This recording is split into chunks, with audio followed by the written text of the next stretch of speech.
how was the halftime show in the stadium to you? Quick story, the Wi-Fi was terrible at Allegiant Stadium tonight for the media, so I spent most of halftime trying to figure out how to post a story and missed a lot of Usher. Yes, I know, it was very sad, but what I did see, it's very good. He's a good performer. I thought everybody seemed to really, nobody I think was that excited for Usher. Like, it's not like, whoa, the Usher halftime show, but he seemed to be good reviews, right? I thought it was, I'm always very careful in critiquing halftime shows because there's sort of a no-win situation.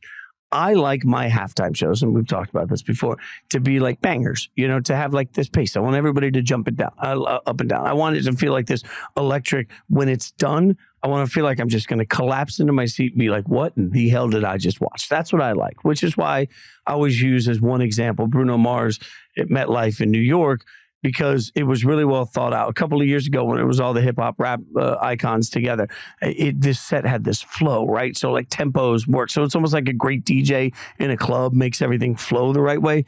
I did not get that from this set. So like the set was fine. I didn't end it saying, oh my God, but like he brought out Alicia Keys at one point and slowed her down in the middle. Like, you got 12 minutes. I don't need an Alicia Keys ballad. I get what you mean. Like, and they would do like half of one line of one song. And I'm like, I'm not like, it felt disjointed is the best way I can say it to me. And then the ultimate in my mind is like, I don't know, about halfway through, I had my phone out. I was just scrolling, seeing what people were tweeting about. Like, if it's a great halftime show, then I'm glued to it. And I will give you my thoughts afterwards, but I am glued to it. And I was just, this was until the very end when, you know, they brought Everett, like when Luda comes out at the end, that's when like, it's just that hit perfectly. I just wish it had been 12 minutes, 13 minutes of that instead of, you know, like baby making music. My back to baby making. Yeah, baby making again.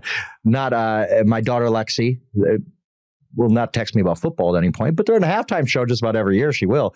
She put it this way. She said it was like 12 different people went to Usher with an idea, and he said yes to all of them. She was like, it's just like all over the place. Like he was trying to do everything in this halftime show instead of kind of one theme, basically. So I don't know that's something maybe you could speak to. I was like, oh. That is, she said it perfectly. Like also, it's kind of like karaoke. Like, I don't know, if I'm at a karaoke bar in Vegas and you walk up on stage and you decide you're going to do a 7-minute ballad, like I'm angry with you. So I found myself in the middle of this just being like, come on. But that's just me. Again, teacher, like I'm sure Usher fans loved it. I don't know that the whole world gravitated to it. Now, because you couldn't see it on TV, you didn't see the amount of Taylor's attention, but you also didn't see the big music news.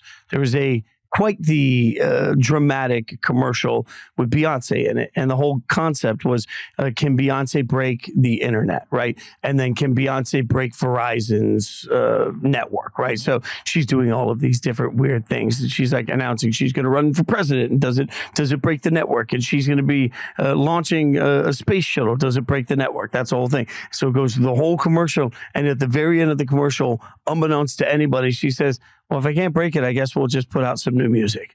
And so Beyonce drops. Wow. She dropped a couple of new songs today from a new album, and then the release information for the record. Sunday. It's like Marshon Lynch retiring during the fourth quarter of the Super Bowl. Thanks, Marshon. Appreciate that, buddy. We're not busy enough here. But no, that's all. I had not heard this. See, that's when you don't watch the game, it's a totally different experience. Like it took me a while to adjust to. No commercials, not knowing what the broadcast said. You just see different things on the broadcast. I talked about Greg Olson with that call. So yes, I had no idea this even happened being in the stadium. It's a little strange that way. I thought it was interesting too, because I heard the line and I'm standing around, 150 strangers, hear the line. And I said to the person next to me, I'm like, did Beyonce just say she's putting out music? And everybody there was like, I don't think so. So I look on Twitter and there was like nothing there. And then about 5 minutes later, all of a sudden you see the trickle of like, wait, like it was done so subtly at the end. I almost think it was too subtle, like, because everybody was kind of like lost on it a little bit. But yeah, and fun fact, it's a country record apparently. So Beyonce's putting out Beyonce's putting out a record. Did you get a chance to be your fiddler at any point? No, but I do have a shout out to my buddy that played steel guitar on one of the songs. I just found that out, by the way. Thanks for telling me that in advance, Justin.